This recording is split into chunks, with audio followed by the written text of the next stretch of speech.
warahmatullahi wabarakatuh. Waalaikumsalam warahmatullahi wabarakatuh. Bagaimana kabarnya anak-anak hari ini? Alhamdulillah sehat ya.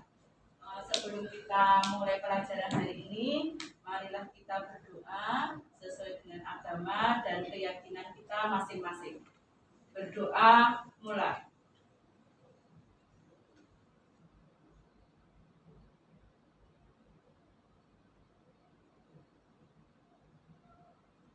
Selesai. Oke, untuk mengawali pelajaran hari ini, mari kita membaca basmalah bersama-sama. Bismillahirrahmanirrahim. Oke, hari ini ada yang tidak masuk? Masuk semua ya? Ya, berarti ini alhamdulillah sehat semua, nggak ada yang sakit. Memang di masa pandemi ini ya kita harus tetap menjaga kesehatan. Sebelum kita memulai pembelajaran hari ini ya, alangkah baiknya kita relax dulu setelah tadi kalian telah mempelajari atau belajar beberapa mata pelajaran. Tentu kalian perlu fokus lagi. Nah, silakan sekarang berdiri dulu, berdiri. Ya, berdiri, kemudian berdiri rileks, ya, berdiri rileks, kemudian pejamkan mata, ya, pejamkan mata, kemudian tarik nafas dalam-dalam, hembuskan. Fokus, jangan pikirkan apa-apa. Tarik nafas dalam-dalam. Hembuskan lagi. Ulangi sekali lagi. Tarik nafas dalam-dalam. Hembuskan lagi. Nah, cukup. Terima kasih. Ya. Ya. Sudah agak rileks kan? Ya. Ya sudah. Oke. Pada pembelajaran yang kemarin yang telah lalu kita telah membahas tentang penggabungan gambar dan teks berbasis vektor. Jadi kamu sudah belajar mencoba ya apa itu gambar vektor, ciri-cirinya itu seperti apa, kemudian perangkat lunak yang digunakan itu seperti apa. Ada beberapa jenis perangkat lunak yang digunakan. Kamu juga sudah mempraktekkan untuk proyek kecil, yaitu menggabungkan gambar dan teks menggunakan CorelDRAW. Jadi kemarin kita sudah mempelajari apa itu aplikasi CorelDRAW, ya. Kemudian kita juga sudah mempraktekannya dengan aplikasi CorelDRAW, ya. Semoga kali ini untuk pembelajaran selanjutnya, ya, pada penggabungan gambar dan teks berbasis vektor, kita akan lebih memahami dengan membuat sebuah produk. Itu ya anak-anak? Ya. Sebelumnya ya, untuk mengulang pembelajaran yang kemarin, Bu Yurina mau bertanya dulu ya. Ketika kamu membuat produk di program CorelDRAW, aplikasi CorelDRAW, itu nanti disimpan dalam format apa? Ada yang tahu? CTR dulu. Ya, benar sekali Mbak Ica. Tepuk tangan untuk teman kalian. Benar sekali. Jadi ketika membuat apapun dalam aplikasi CorelDRAW, kita harus menyimpannya dalam format CTR. Nah, kalau mau dibuat transparansi, ya, maka kita harus membuatnya dalam format apa anak-anak? Ada yang tahu? Ya, apa Mas? PNG. Betul sekali Mas Budi. Tepuk tangan buat teman kalian. Saya rasa ya kalian sudah memahami tentang pembelajaran yang telah lalu tentang penggabungan gambar berbasis vektor. Nah, untuk kali ini ya tujuan pembelajaran kita adalah ya satu, melalui studi pustaka peserta didik dapat menjelaskan fungsi fitur aplikasi pengolah gambar dan teks berbasis vektor dengan tentunya penuh percaya diri, yakin ya. Kemudian melalui tutorial peserta didik dapat menerapkan penggabungan gambar dan teks yang berbasis vektor pada media cetak dengan mandiri. Karena dari ini nanti adalah tugasnya perorangan. Dan yang ketiga, melalui praktik, peserta didik dapat mengintegrasikan fitur dalam mengolah gambar dan teks yang berbasis vektor dengan mandiri pula. Yang keempat, melalui praktik, peserta didik dapat membuat penggabungan gambar dan teks yang berbasis vektor pada media cetak dengan penuh kreatif. Nah, itu adalah tujuan pembelajaran hari ini. Jadi hari ini proyek kita adalah membuat produk media cetak, memanfaatkan fitur-fitur pada aplikasi berbasis vektor. Ada yang mau bertanya dulu sebelum guru menyampaikan materi selanjutnya?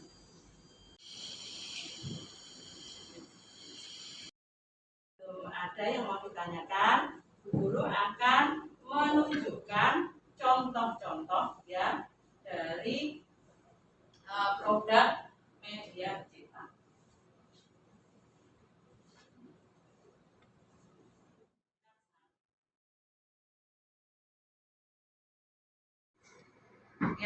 Ini adalah contoh penggabungan gambar dan teks berbasis vektor pada media cetak.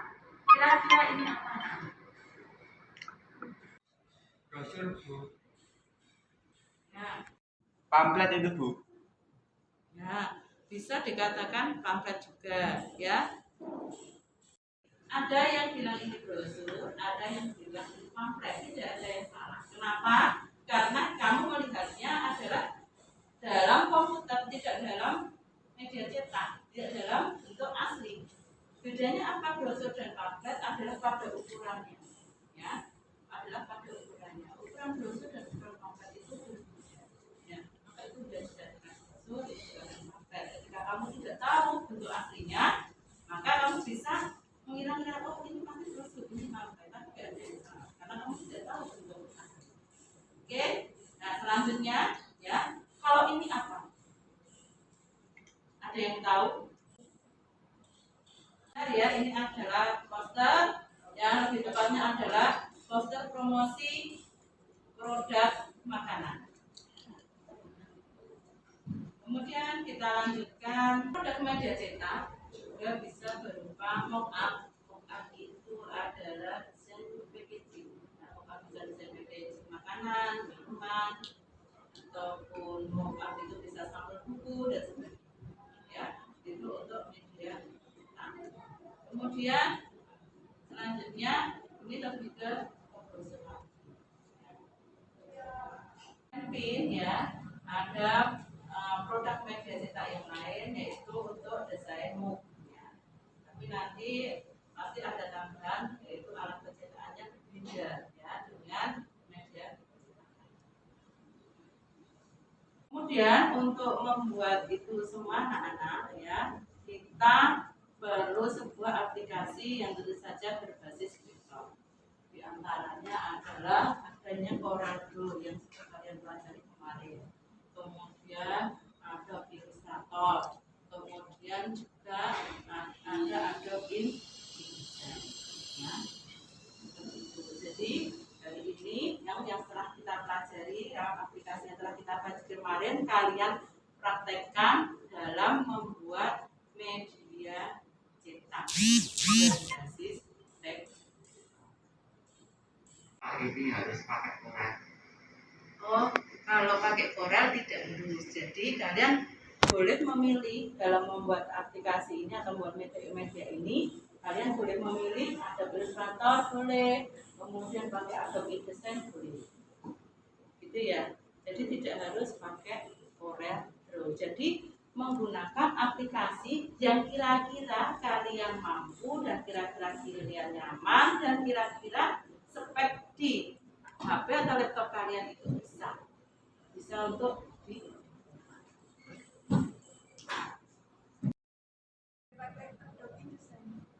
boleh, tentu saja boleh. Kamu boleh pakai Adobe InDesign. Draw sama Adobe InDesign. Apa ada lagi yang menggunakan aplikasi selain itu? Ada Illustrator, Bu. Ya, ada Illustrator. Jadi nanti di sini berarti ada beberapa aplikasi yang digunakan dalam membuat media cetak. Sebelumnya nanti Guru ingin tahu kalian memilih yang CorelDRAW, Adobe InDesign atau Adobe Illustrator. Untuk itu Guru bagikan sticky note, ya. Nanti kamu tuliskan kalian mau menggunakan aplikasi apa. Ya. Silakan bagi, ya, satu-satu menuliskan kalian mau pakai apa.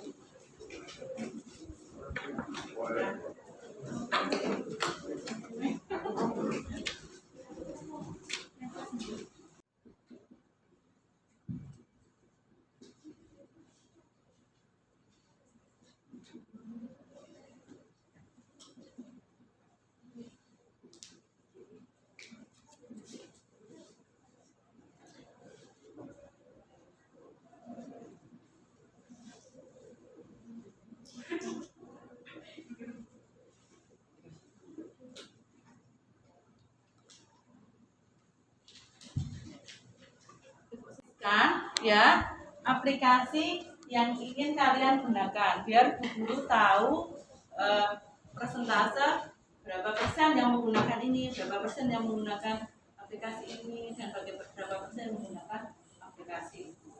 Seperti itu ya. Oke, silakan yang sudah menentukan mau menggunakan aplikasi apa ya untuk maju ke depan.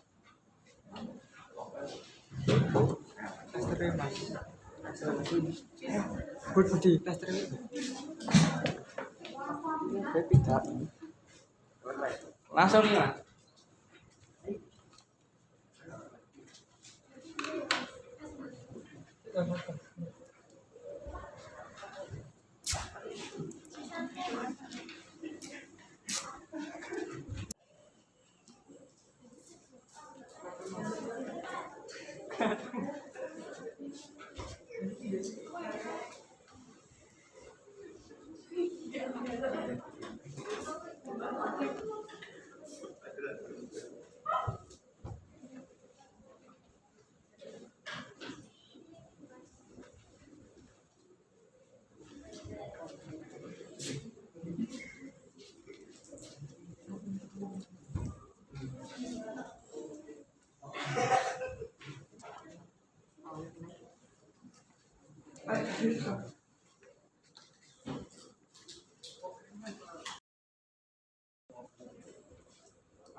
Kalian sudah memberikan pilihan kalian mau gimana. Ini ada sekitar 10 anak yang menggunakan aplikasi CorelDRAW dan ada 6 anak yang menggunakan Adobe Illustrator, ya. Dan ya ada 3 anak yang menggunakan Adobe InDesign. Ya. Jadi kita beragam ya, dan itu semua boleh ya. Jadi nanti saya akan melihat proyeknya, berarti nanti ada bermacam-macam bentuk file mentahnya, formatnya. Oke, selanjutnya ya kita harus menentukan kalian membuat apa ya. Nah, untuk membuat produk ini ya, guru memberi kebebasan kalian untuk memilih produk media cetak yang akan kalian buat. Ya, seperti yang saya contohkan tadi, ada yang boleh buat poster, pamflet, kemudian boleh buat mock-up, ya, boleh buat desain pin, boleh buat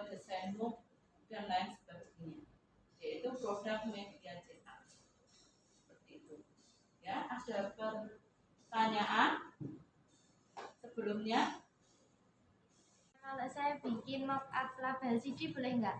Mock up label CD ya boleh ya, itu merupakan desain ya media cetak juga. Ada yang lain ya yang selain guru paparkan tadi, ada yang lain? Undangan boleh ya, undangan juga boleh. Jadi yang mau undangan ya silahkan. Ada yang lain? Stiker dinding, oh bisa. Jadi nanti kamu desain ya, produknya adalah stiker dinding, tapi nanti media cetaknya tentu pakai kertas stiker, ya bisa. Oke, ada pertanyaan yang lain?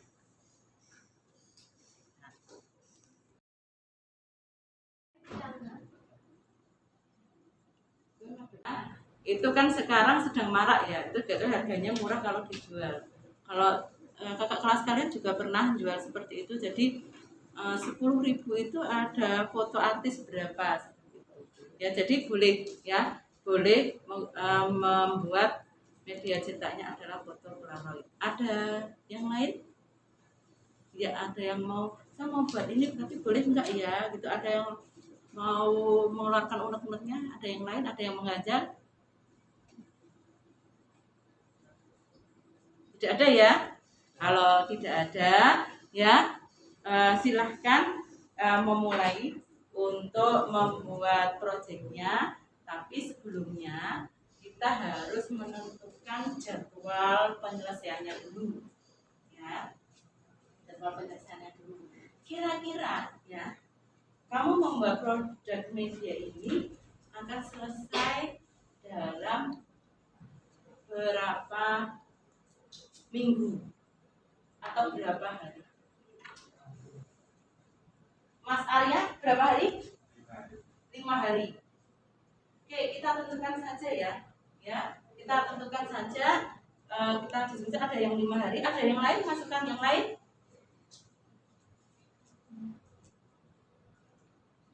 Mas Bagas mungkin 3 hari, ya. Ada yang lain? 5 hari, 3 hari, ya. Ada 5 hari, ada 3 hari, ada 4 hari, ya. Ada yang lain? 2 hari.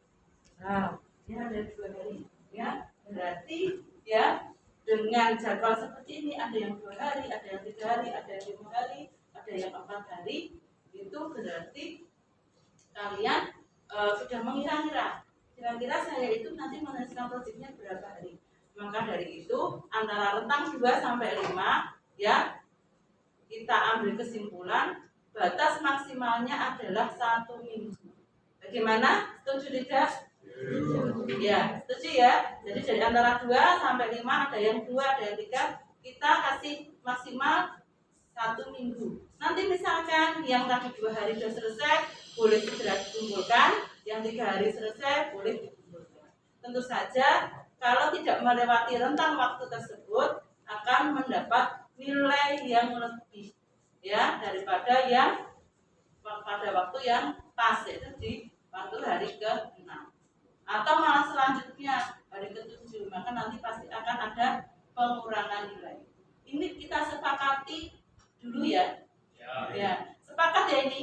Ya, jadi kalau sebelum 6 hari berarti nanti ada penambahan nilai. Setelah 6 hari berarti ada pengurangan nilai. Ya, kita sepakati dulu. Sepakat semuanya? Sepakat. Ya, terima kasih.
kamu ini ya seharusnya ini kan warnanya kan susunya ini kan coklat, ini poster promosi kan ya, ini harus ditambahi tulisan rasa coklat seperti itu supaya kesan dari gambarnya itu nanti kelihatan itu ya.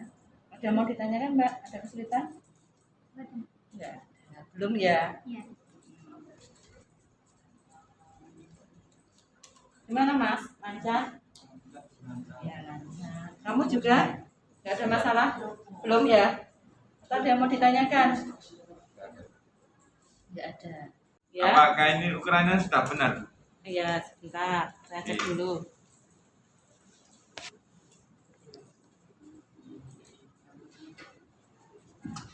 Oke. Kamu menghendaki ini nanti kertasnya pakai kertas apa? A3 atau A4? Ambat. A4. Kemudian ini nanti packagingnya adalah packaging kopi ya, kopi Ya. bubuk ya. Ya. Ini nanti, oh ya, saya rasa ini kamu agak majukan 2 cm karena nanti untuk ketika kamu melipat. Kalau tidak ada space-nya, ya itu nanti nggak bisa dilipat. Itu ya. Oke.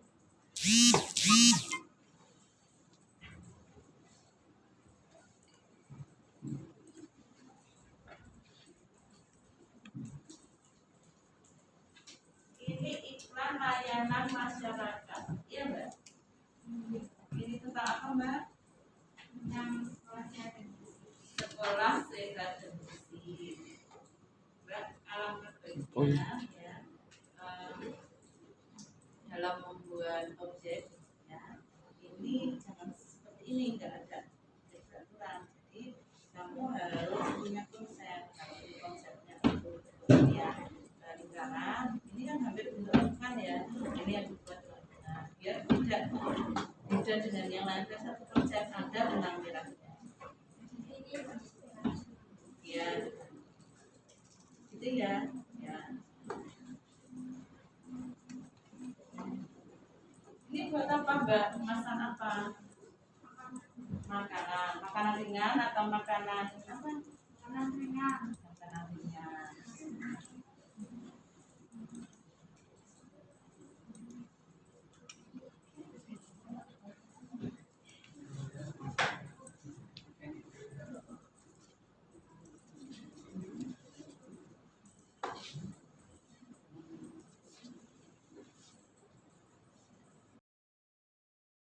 Oke anak-anak ya, ini sudah waktunya sudah hampir habis ya. Ini saking asiknya ya sampai waktu nggak terasa ya. Padahal belum selesai ya.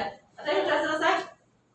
Belum. Oh, belum ya, belum selesai ya karena ya memang waktunya tadi adalah maksimal satu minggu ya, perlu diingat-ingat waktunya maksimal 1 minggu. Oke ya, dari yang saya lihat tadi ya, yang sudah kalian kerjakan ya, adakah yang masih menjadi permasalahan atau kendala bagi kalian? Ya, adakah yang masih menjadi kendala bagi kalian? Silakan ditanyakan. Ada. Ya. Apa Mbak?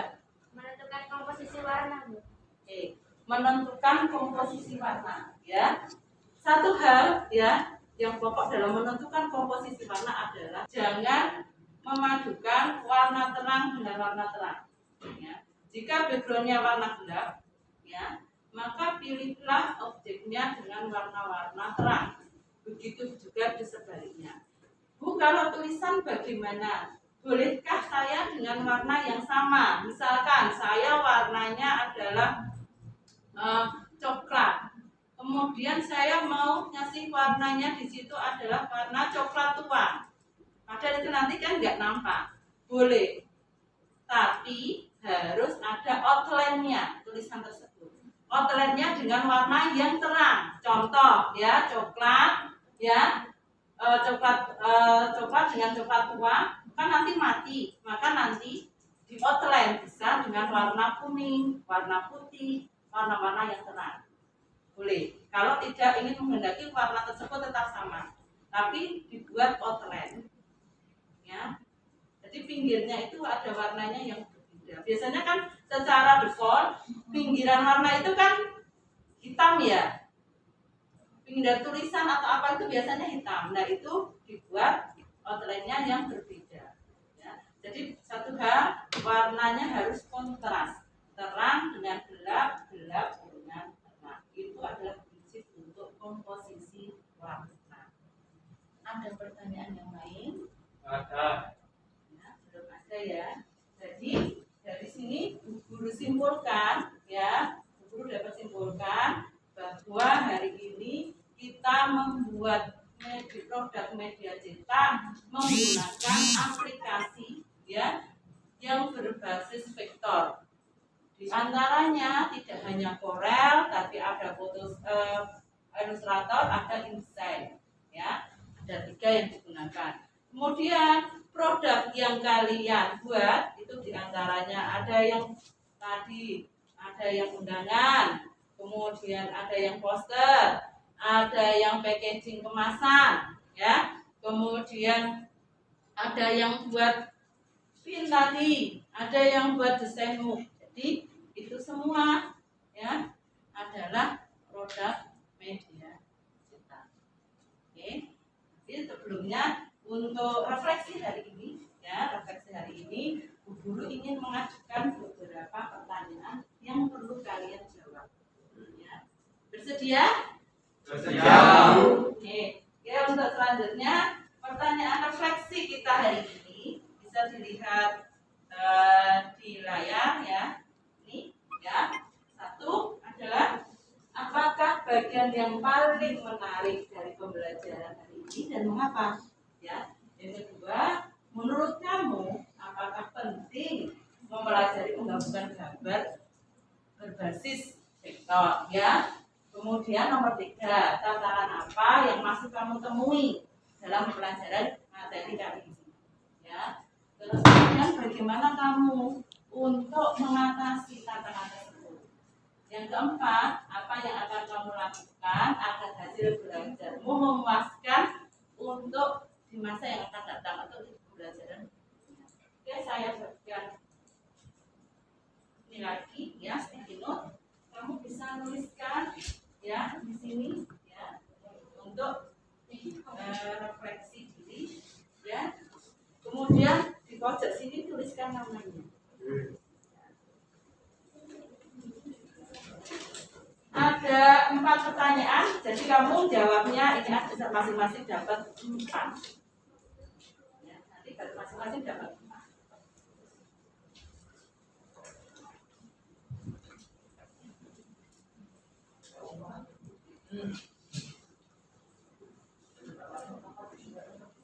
Ya, silakan nanti ditempel refleksi pembelajaran hari ini di pertanyaan nomor 1 jika nomor 1, nomor 2 jika nomor 2, nomor 3 nomor 3, nomor 4 jika nomor 4. Ya, paham ya?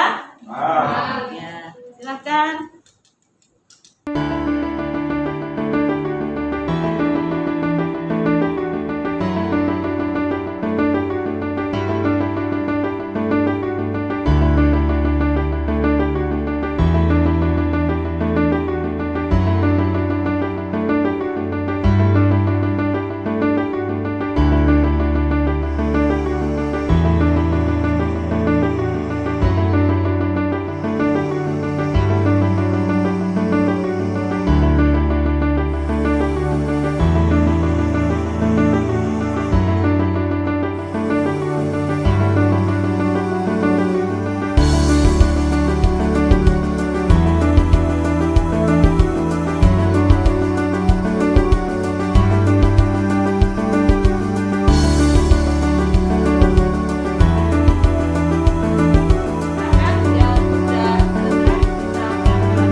Marilah pulang. Berarti pembelajaran kita hari ini sudah selesai.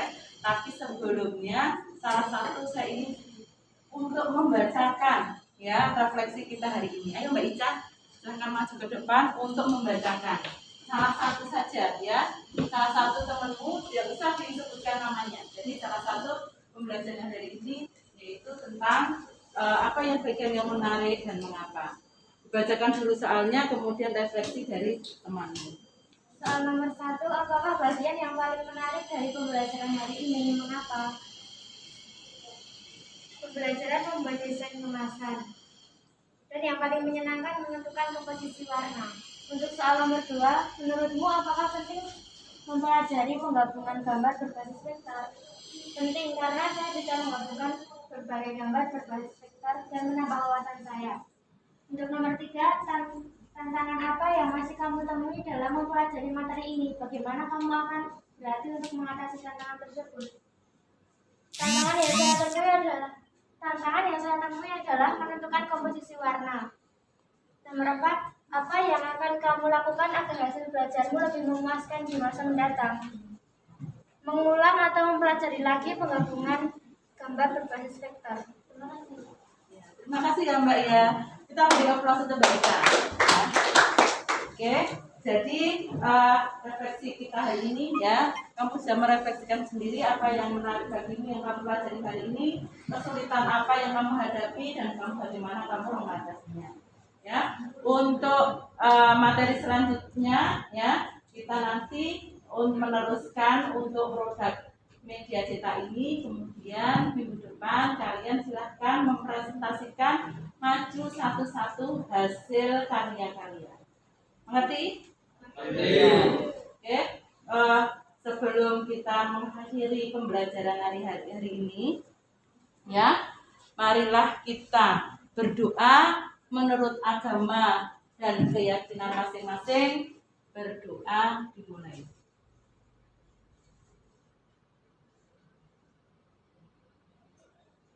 Selesai. Saya cukupkan sekian ya. Akhir salam, wassalamualaikum warahmatullahi wabarakatuh. Waalaikumsalam warahmatullahi wabarakatuh.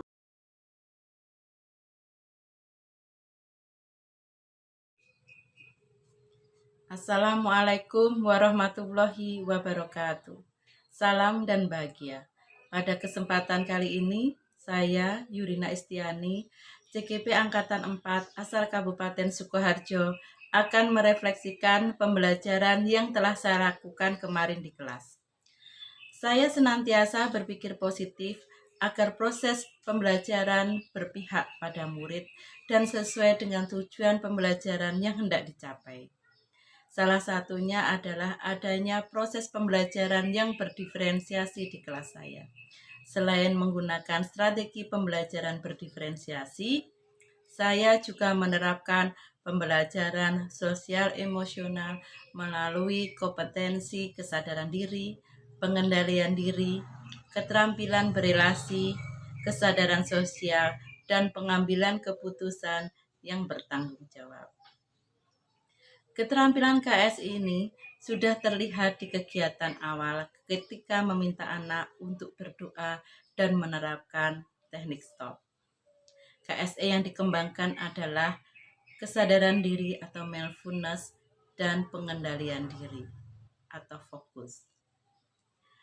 Metode pembelajaran yang saya gunakan adalah project based learning, yaitu pembelajaran berbasis project, di mana pada kegiatan inti saya menggunakan strategi pembelajaran diferensiasi proses dan diferensiasi produk, dan mengembangkan KSE lainnya seperti kesadaran diri, kesadaran sosial, keterampilan berelasi, dan pengendalian keputusan yang bertanggung jawab.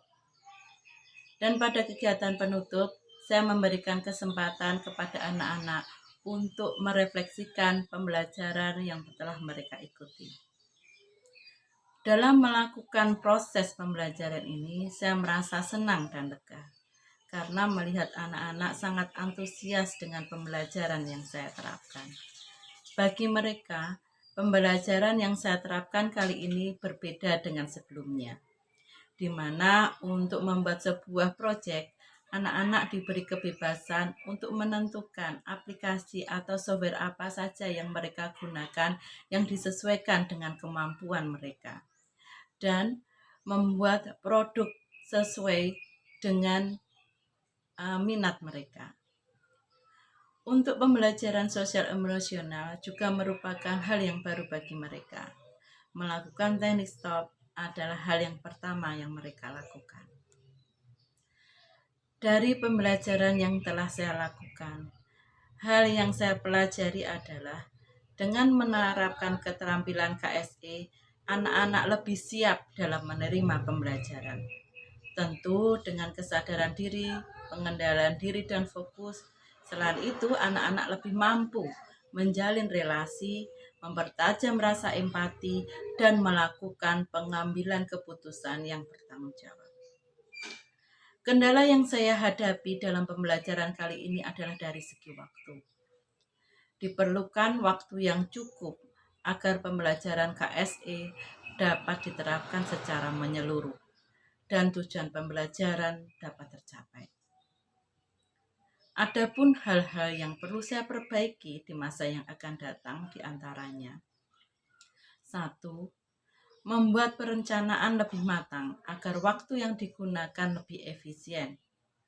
Yang kedua, menggunakan strategi pembelajaran yang lebih variatif. Yang ketiga, menggunakan media pembelajaran yang inovatif. Jadi kita dituntut untuk selalu berinovasi. Kemudian yang terakhir, menerapkan pembelajaran diferensiasi dan KSI ini secara berkesinambungan dan konsisten. Demikianlah refleksi saya terhadap proses pembelajaran yang telah saya lakukan kemarin di kelas. Semoga bermanfaat. Terima kasih. Akhirus salam. Wassalamualaikum warahmatullahi wabarakatuh.